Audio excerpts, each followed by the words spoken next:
Hey everyone, so you want to be a commercial cleaner. This is the nitty gritty of it. It's a very hard job. It's lucrative. You can make a lot of money being a commercial cleaner. I'm soaking wet. I've been doing this for 5 hours today. It's 100 degrees here. Some parts of this building have no AC at all. I've actually felt like I was going to pass out. I've had to take a few breaks, get some water, make sure you're hydrated, that sort of thing. But in this video, you're going to see some tips, and these are pro tips from someone who's been doing this for 8 years. It's just a side gig, so I do it twice a month. But like I said, the money is really good. So I have a son in college. You know what I'm saying? You do what you have to do. Anyway, I hope you enjoy this video, and I hope you learn something and get some ideas from it. It also is information packed for your own home as well. It's got some great cleaning tips. Thanks again. I wear a scrub top when I'm cleaning the commercial businesses because it alleviates and frees up my hands from having to hold everything I need, such as the Swiffer handles, rags. I keep my iPod, I keep my cell phone. They're very comfortable. They come in fashionable colors. You can get pants to match. I get them at Walmart. The next tip I want to share is to make sure that you start from the top and work your way down when dusting. So when working with the duster, make sure you look for spider webs, any type of spider filth, spider residue, because then you'll know that there's spiders hanging out, and the last thing you want is to have the manager of the company you clean for come along and say, you know, you're not doing a good job, there's spider residue everywhere, just as a tip. Also, I keep a couple of different size dusting wands on hand because you never know what you're gonna need to dust up high. I also keep long dusting wands that reach the ceiling because, of course, there's always gonna be cobwebs in a commercial building. The next tip I wanna share is about spraying down doorknobs with sanitizers. So I buy a solution at the Dollar Tree. They also sell it at Walmart and probably many other stores. It's very inexpensive, between $1 and $2 for the whole bottle. And the reason I buy it, it's a knockoff version of Pine Sol, but during the COVID era, when I was cleaning, I had to come up with cleaners that would kill the COVID virus. And I found this cleaner, and I put it in a spray bottle and add water to it, and then I use it to spray down door handles. So it's very effective for killing the COVID virus and other things. The name of this cleaner is Pine Glow. It's an antibacterial as well as a disinfectant. It kills 99% of bacteria and viruses as well as COVID. It says right there on the bottle. And again, you can find it at the Dollar Tree or Walmart or many other stores, and it's less than $2 a bottle. I spray the Pine Glow directly on a paper towel at first, and then I wipe down door handles and such. Now this is for commercial cleaning, but it can also be used in your home. I use Pine Glow in my own home as well as Pine Sol. It just depends on what I'm cleaning, and I'll tell you the difference. Pine Sol has a very pungent odor. It smells good, clean, refreshing. Usually comes in scents like pine, lemon, or lavender. I've only found, I think, maybe lemon and pine in the Pine Glow. I usually get the pine. It's a very diluted scent. It's not as powerful, and I use it for the commercial buildings because of people's sensitivities to smells. The next tip I have is for spraying down desks, any kind of office chairs or guest chairs, phones, keyboards, the mouse for the computer, anything like that, and the arms to the chairs.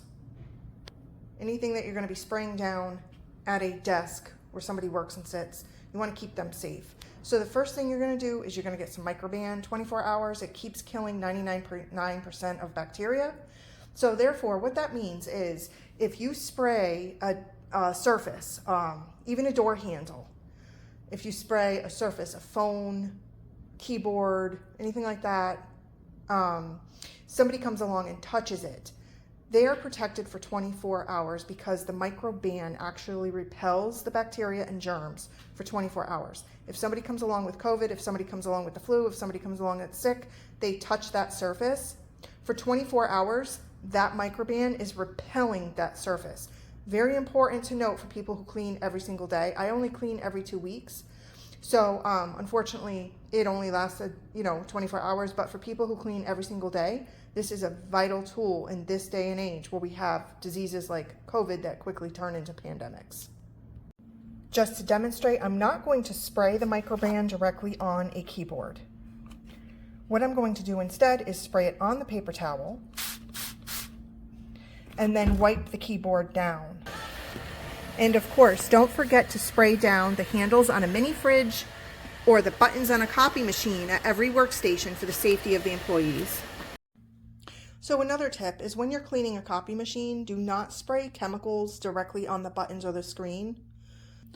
I usually take an e-cloth and wipe down the screen, and then I'll spray whatever cleaning agent I have, which is usually the Pine Glow, on a paper towel and wipe down the buttons. It may seem like common sense that you carefully wipe down buttons without spraying any solution directly on them, but I've been places that have had machines ruined because the cleaning people just take a bottle and spray it over everything. They don't carefully take the time to wipe off instead of spraying direct, which causes damage to machines. Okay, next I'm in the kitchenette at this commercial building. A lot of office spaces I have seen with little kitchenettes, so I thought this would be helpful.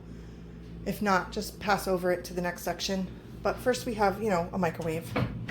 How many hands have touched this since I've been here in the last 2 weeks? God only knows. So we want to make sure we take this out. We want to make sure that, the inside is clean. This looks pretty good, but I'm going to wipe it down anyway. And we just want to start getting prepared. The sink is pretty gross. I got to shine that up. And I made sure they have a new paper towel roll. They have plenty of dish soap. So there's nothing else for me to refill here. I'm just going to get started and clean. After everything in the kitchen is nice and clean, sparkly, you want to check for refrigerator handles, tables, surfaces where employees may eat, and you want to make sure those. Another quick tip, I'm taking a really quick break. It is extremely hot outside today, everybody, and I'm doing my best to clean. I am breaking out in heat rash all over my face. I'm wearing a short sleeve scrub top to clean in because it has pockets, so I'm able to carry things around with me like my phone and other things. But I am sweltering here in this building. The air is on, humidity is high outside. It's just awful. So I do want you to make sure when you are cleaning, even if it's at your own house, please always stay hydrated. I bring a lot of liquid with me. They have water dispensers here that I can also use in my cleaning, but it's imperative that you stay hydrated. Another tip I wanted to share, and you may not have to clean a bathtub if you are strictly a commercial cleaner or a janitor at, like, say, a school building. However, a lot of times I've gone into homes that have multiple bathrooms, and they'll have a freestanding tub that they just don't use. It's there for decoration only. What I do is I just take my cleaning wand, and you'll want to make sure you dust it all the way around. Like I said, even if it's never been used before, it still gets dusty. You also want to dust on the outside of the perimeter because when sun shines through the bathroom, it will show all the dust. If you're being paid good amounts of money to clean somebody's bathroom, the last thing they're going to want is to have dusty bathtubs in show homes. Not only that, but if perhaps you see any type of streaks, say someone got in there with shoes on, sometimes kids do that, you can certainly use a magic eraser, and it usually takes the streaks right off, even if the magic eraser is dry. I have found myself in homes before that didn't have running water, and when I used the magic eraser dry, it worked just as well as if it was wet. My next tip is on cleaning commercial fixtures, such as a faucet.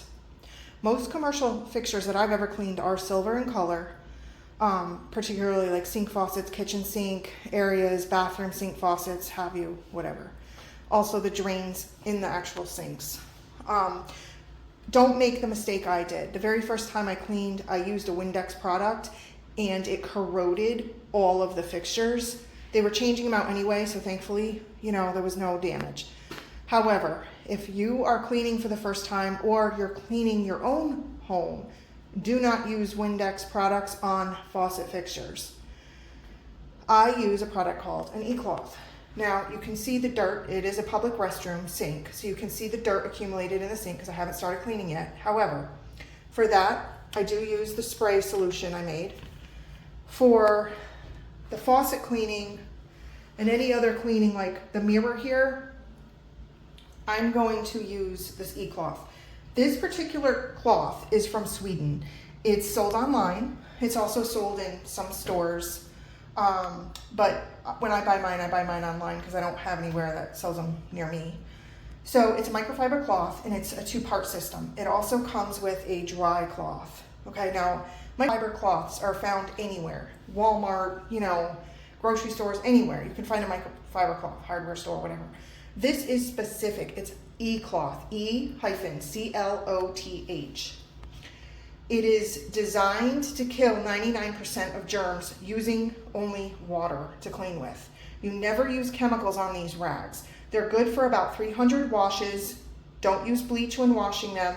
So after I'm done cleaning, I throw them in a little baggie in my cleaning cart, bring them home, and I wash them with my regular laundry, okay? But again, don't bleach them. It will disintegrate the fabric. So I use this with water only to clean the faucet. The rest of the sink, I'm gonna clean with the solution. Now it can be kind of tricky. If you feel more comfortable, you can spray it on a paper towel first. But because of the dirt level here, I am gonna spray directly on to the surface without getting it on directly the faucet or the drain. And then I'm gonna take my paper towels and wipe that part off. Once everything is wiped off as good as I can get it with the cleaner, I'm gonna start using the microfiber cloth to clean the rest. Sometimes if I can't get all the dirt using the cleaner, I will use the microfiber cloth after I wipe off the chemicals, because again, you don't want to use these with any chemicals, just water. And you can see it does remove additional filth from around the dirty drain, but it doesn't corrode the surface of the drain. It's a chrome finish, so you don't want to corrode it with any cleaning product. Then I wipe down the faucet.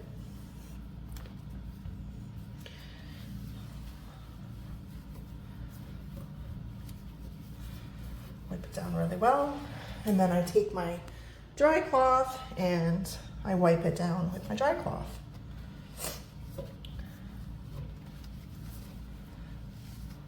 Very easy. Another tidbit here is you do not want to get this dry cloth wet other than wiping off the surface. If you get it wet, it will leave streaks on anything you're cleaning. You can also use these cloths for shower doors. I don't have any here to demonstrate because this is a commercial building without showers. However, it does a miraculous job on the glass on shower doors. Unbelievable. Now, once you do that, and you need to clean a mirror surface, you go ahead, you wipe down the mirror, and again, you do the same thing. You just wipe off with the dry rag. It leaves a streak-free shine on any glass or mirrored surface. Now, some people have used these and said to me, well, I used those and you know what? It left streaks. Then the dry cloth must have been wet because this cloth does not leave streaks. Look at that shine. There's no streaks in this glass. It also doesn't usually leave like lint like you would get with a paper towel, but it's sparkling clean. You can see the sparkling shine on that chrome. Very easy to use, no chemicals. And there you have it. Okay, here's a tip about cleaning commercial toilets. Now, first, I do have a cleaning cart that I keep a little storage basket. I just bought it at the Dollar Tree, you know, $1.25. And I keep my toilet cleaning supplies in it. I keep some toilet cleaner. This happens to be Clorox. I've used off-brands as well. It doesn't really matter. You definitely need a good pair of gloves and a scrub brush. Now let me show you my procedure here.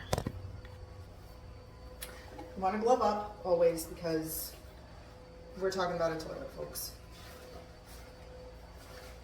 I believe this brand is Libbyman from Walmart. They're nice, thick, durable gloves. I've tried other gloves in the past that were a little thinner material, made of like vinyl, and they rip. The last thing you want to do is be scrubbing a toilet and have your gloves rip on you.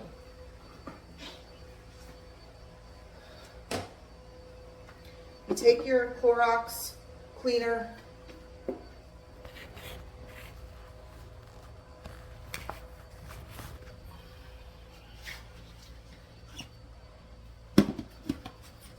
no, this is a commercial toilet, so don't mind the mess. You take that and you're gonna swish it around in the bowl. And I use a scrub brush that looks like this with a little tailpiece on the end. I got it at Walmart for maybe $3 or $4. And you want to scrub. Now, normally, when I'm not making this video, I go to all the toilets, put all of this in the toilet, and let it soak in there for a little bit so that I know that it will come off easier. But for the purpose of this video, to speed things up, it wasn't really that dirty to begin with. But you want to make sure you get under that rim of the bowl real good, especially in a commercial bathroom. I've seen some residential toilets that are pretty bad as well, but you want to make sure it's sparkling clean, because here you're working for somebody else. You're not just cleaning your home toilet.